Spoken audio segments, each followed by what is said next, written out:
Abracadabra! Open sesame! Ang may wagang popcorn. It's Sunday. It's popcorn day. At ayan yung mga makukulit na mga bata. Kasama kanilang ina at tita. See?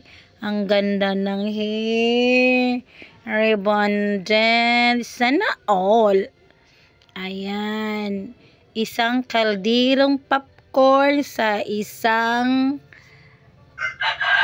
araw ng linggo. Ayan. Ayan yung batang babae, yung kapatid ng ano. Hello, hi guys.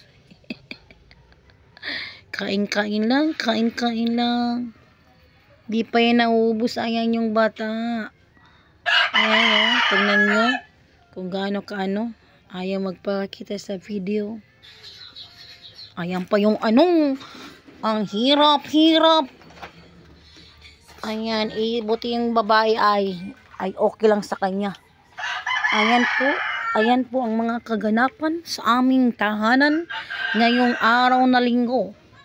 Isang malaking kaldero na puno ng popcorn ang pinagsasaluhan ng isang pamilya dahil wala silang makain. Wala talaga silang makain kaya popcorn na lang ang pinapak nila hanggang sa ayan, dumami ng dumami ang tao sa bahay. Ayan, may pinakita kong popcorn.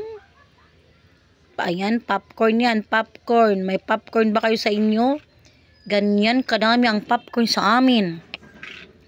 Kaya kung kayo'y nagugutom, tawagin nyo lang po yung aking kapatid yan. Yung babaeng mahabang buhok na rebonded. Siya po ang nagluluto ng popcorn na yan. Kaya, ayan yung papa ko. Talagang di umaalis sa lamesa. Kaharap niya yung malaking kaldero nilagyan ng popcorn. O, ayan. Ayan yung makukulit. Hanggang sa muli guys, salamat sa inyong panonood. Ito ang iyong vlogger at your service. Bye-bye! Lagi talagang mga manok na yan ang ingay kahit saan. Kahit gabi, ayan, putak ng putak.